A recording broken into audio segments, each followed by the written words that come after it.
Hello, and we are back on the sound stage at FRSA. Roofers Coffee Shop is live. Thank you, sponsor Beacon. They have been sponsoring this whole sound stage. It's been amazing. And I have to say, I'm so happy because we have one of our favorite R Club members here today.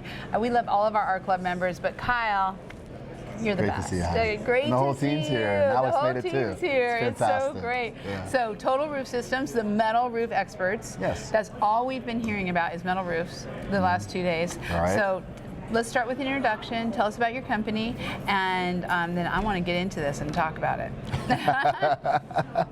Well, Total Roofing Systems has been in Southeast Florida for 40 some years. Wow. When it was originally a larger commercial roofing outfit. Jesus Lara purchased it, and we became more residentially metal roof orientated. But we've recently brought Richard McEwen out of retirement. I think I announced that last year. Yeah. And he's still with us, and we're really getting into now combining the commercial capability on a massive scale. Wow. We had the hurricane response we're part of. Been called over to the West Coast a lot for that on the larger projects that nobody seems to do very well, because Jesus Lara is just a production nut. It's streamlined, and all the process. Just all about the process, and we're really having a blast with that. So we're really diversifying into more larger multi-residential and commercial work this past year. That is wonderful. Great. That is great. And you are. What percentage of your business is metal? Is it all, or are you kind of? So that's the thing. I mean, we inquired the metal roof experts in their name in 2018, but we're just as good at tile.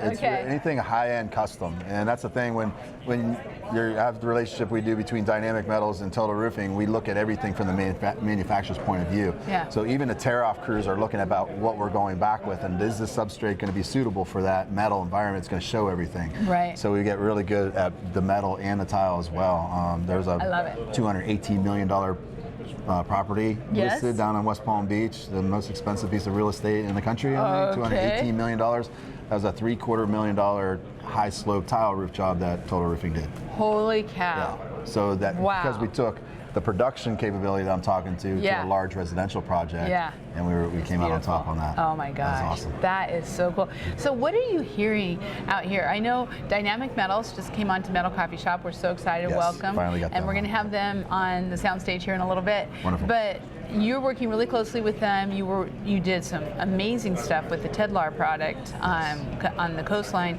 What's happening in the metal roofing industry right now in Florida?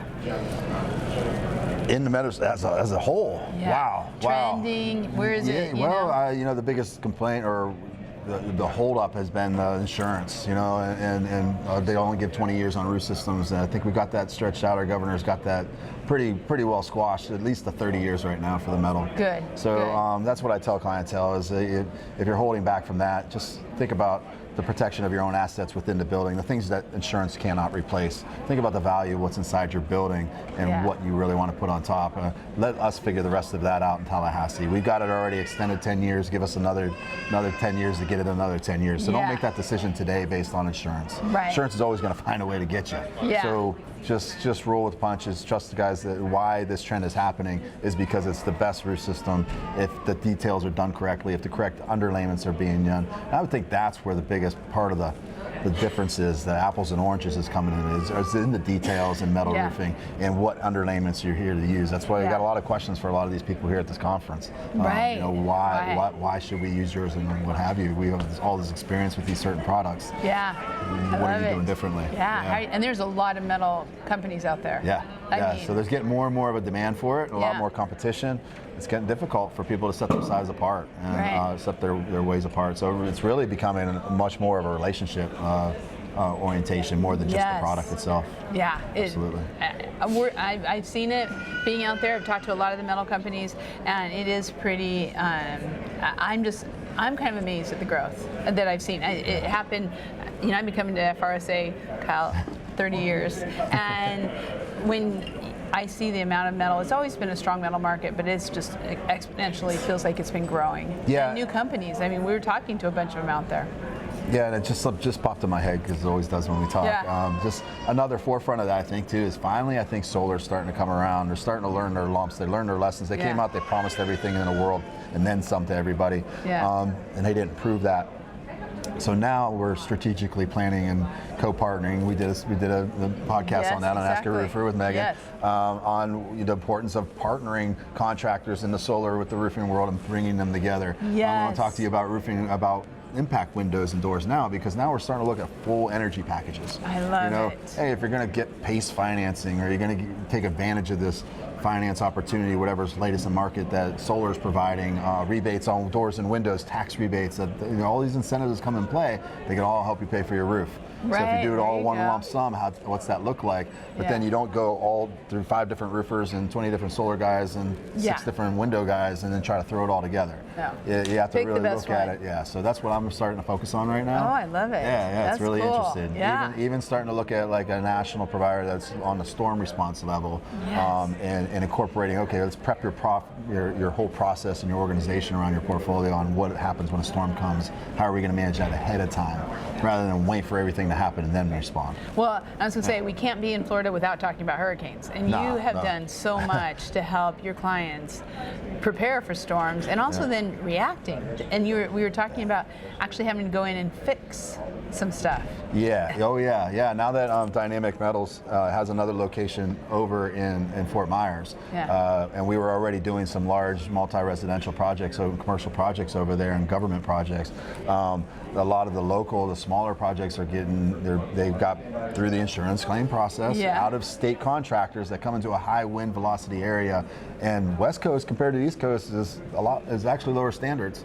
So they're installing, they can't keep up with those standards. So we've had to come in and fix a lot of those and take over a lot of those projects. Yeah. So it's nice to be relied upon on that, but I got to be honest with you, it puts a strain on my workload on the East Coast, and it actually puts a strain on my company. So I'd rather be prepared for something like that ahead of time, and so that's why we're starting to think backwards on the storm response and get ahead of it rather than reactive. Yeah, proactive rather than reactive. I mean, your company, all the really good licensed companies, FRSA, working so hard to set those standards of licensing and being local, because people who just come in and then leave, that's just not doing it for you. And that's the thing about what you guys do, and I've talked to you about that before. Nobody's policing our industry.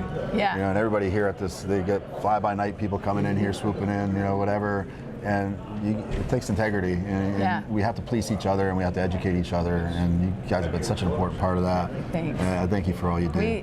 We that's the thing. Roofing respect, right? We want to bring up the profession, and we want to give everybody the information they need, meet people like you so that they can see good mentors and what it's all about. So speaking of that, doing good, you and I have had some great podcasts talking about how you've been giving back to the community, and you're still working on some of that. On the seed region thing. Maybe just a little bit on that. It's still alive. I've been, working backwards from my primary target in the commercial roofing industry has always been the owner-operator, the person whose business is in the facility they own. Right. Problem is they're getting to the point where they've rolled over so many times that asset that they can't afford to fix the roof right along with the windows and the full building envelope and the concrete and everything around it. So I've been backing up a lot to the investors. And I'm going to go ahead and plug them on here. Chris Powers, the Fort Podcast over in Texas, man, the best informative podcast. I've been following him. I'm not like a fan guy, when I see a rock star, I like to leave him alone. But man, I just listen. It's just so much food. Yeah. And through him, he spoke with a guy, Michael Locker, who's the most, I forget how he coined phrases, but basically the most giving roofing company, or I'm sorry, Michael, I didn't prepare for this too much, but anyway, he has, his primary business is retail plazas. A lot of when the plazas and refurbishing them and breaking them up into separate buildings. So when the Kmart went out, he did a lot of the Kmarts, and then they were just sitting rotting buildings completely, and he brings them back up to par, and he breaks them out in different plazas, and he turns them into these monsters. Yeah. That's his bread and butter. Awesome job.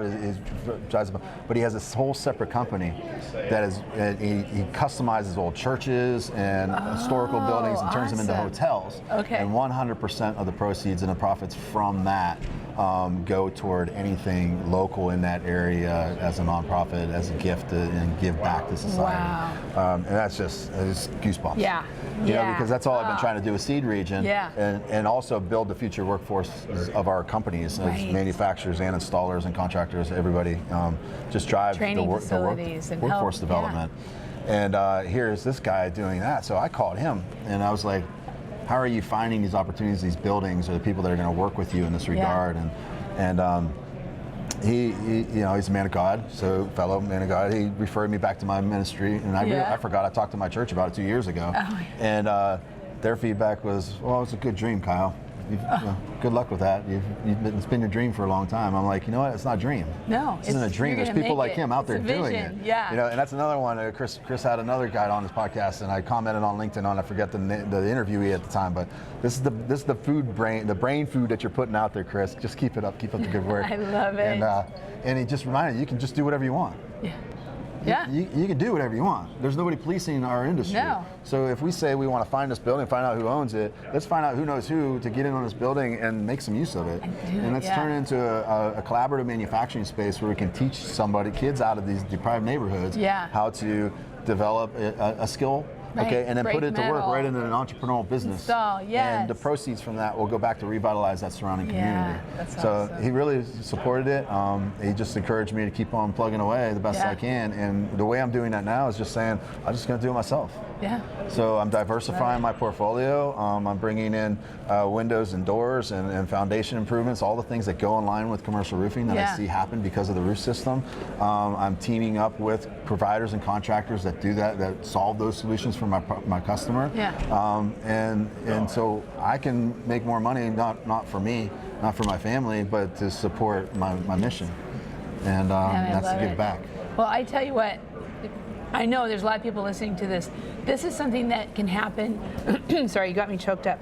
This is something that can happen in the roofing industry. If you're interested, starting in South Florida, right? Yeah, I was just in Fort Pierce. I know we have some properties down in West Palm Beach County, spread pretty wide as far as industrial areas that Class B real estate is a primary target right now. But once they get so far depleted, nobody really wants to refurbish them. Actually, the old fire station I was working with the city of Fort Pierce with, I went through there last week and they leveled the property. They chose to level the property and leave it empty rather than do something like this with it.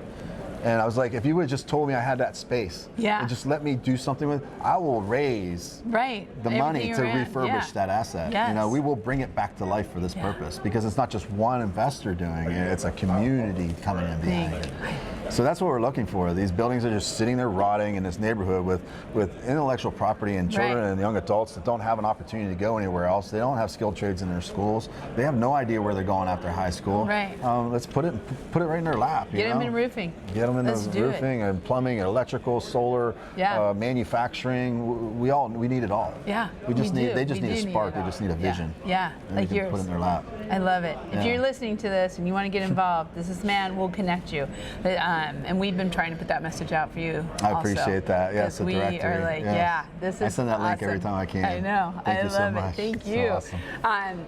Thank you so much, Kyle. I'm inspired. As always, I love talking to you. It was so cool. Thank you for all your insights and for your passion. I just love it. We're going to be back with more interviews very soon. Stay tuned.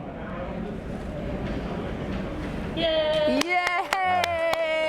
Talk so fast. You are I got so much awesome. going on in my head. I just got to